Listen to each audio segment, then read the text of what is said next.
Então, esse preconceito aí de dizer, né, que o vegetariano, porque não come carne, vai ter deficiência de ferro. Vamos falar um pouquinho mais a fundo sobre essa absorção do ferro. Então, assim, a gente tem na alimentação basicamente dois tipos de ferro: o ferro M e o ferro não M. O ferro M é aquele que é ligado à hemoglobina, né? Tá no sangue dos animais, tá no tecido dos animais. E o ferro não M é o ferro dos vegetais e também parte do ferro que tem nos animais. O ferro M, eu costumo dizer que... Sabe aqueles filmes americanos que você tem aquela porta da cozinha que tem a portinha do gato embaixo? Sabe, assim? Eu costumo brincar dizendo que o ferro M, ele é absorvido via a portinha do gato. Ele meio que entra direto, tá? E isso é importante, eu vou explicar já já por quê. Porque o nosso corpo, ele não consegue controlar muito a absorção desse ferro M. Já o ferro não M, que é o ferro predominante nos vegetais, ele é absorvido via cotransportador ferro-cobre zinco presente na borda do enterócito lá no intestino. Esse cotransportador, ele é regulado pelo status de ferro do corpo. Então, se eu tenho uma ferritina mais alta, a absorção de ferro não M diminui. Se eu tenho uma ferritina mais baixa, um estoque de ferro mais baixo, essa absorção aumenta.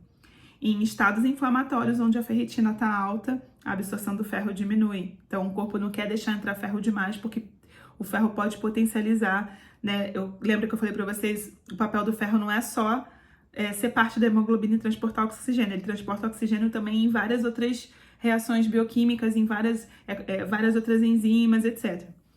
Então, olha que bonito.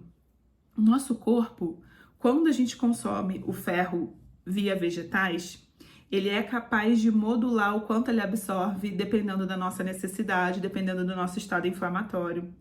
Já o ferro M, que é o ferro do sangue, vamos pensar assim, né, dos animais, ele entra pela portinha do gato. Então, se o corpo está num momento em que ele não quer o ferro e não precisa do ferro, o corpo não tem como se defender.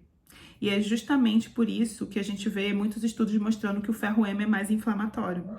A gente vê muito isso, principalmente nos estudos relacionados à saúde cardiovascular. Não sei se vocês já viram, se vocês já tiveram conhecimento desses estudos, tá? Justamente por conta dessa diferença de absorção, é que dizem que o ferro dos animais tem mais biodisponibilidade do que o ferro em vegetais. O que parece uma vantagem, mas a gente acabou de ver que não necessariamente. Na verdade, pode ser até uma desvantagem. Por exemplo, em pacientes com hemocromatose, em pessoas portadoras de hemocromatose, que é aquela doença da sobrecarga do ferro, parar de comer animais ajuda muito a baixar o nível de ferritina e a sobrecarga de ferro do corpo. Porque como a ferritina já é naturalmente alta, se a pessoa deixa de comer o ferro que entra pela portinha do gato, ela tende a melhorar essa sobrecarga de ferro. Olha que interessante, né?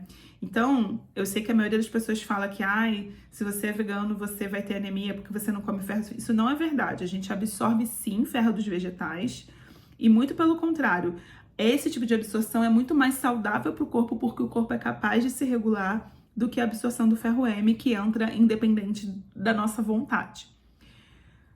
Agora, uma coisa que eu acho importante falar aqui é, para quem tem deficiência de ferro, muitas vezes o ferro que tem nos alimentos não tem uma concentração suficiente para tratar uma deficiência, principalmente se essa deficiência está vindo de uma questão de perda crônica, como é o caso de mulheres com alto fluxo menstrual ou pessoas com doenças tipo uma hemorroida que sangra muito, alguma outra doença nesse sentido.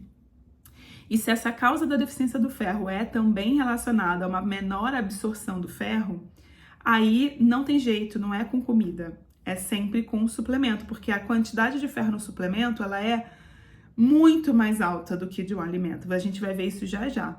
Então, só pra gente fechar aqui, né?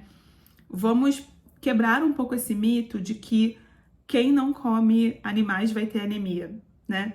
É o contrário, na verdade, o ferro vegetal ele é mais saudável para o corpo no sentido de que o corpo consegue modular essa absorção e independente da pessoa comer animais ou não, se ela está em deficiência, ela precisa tratar com suplemento, porque mesmo o ferro animal, a concentração por 100 gramas de alimento não é suficiente para tratar uma deficiência, não se compara à concentração que a gente tem num comprimido, numa cápsula, numa gota, tá? Então, era isso que eu queria deixar claro aqui para vocês.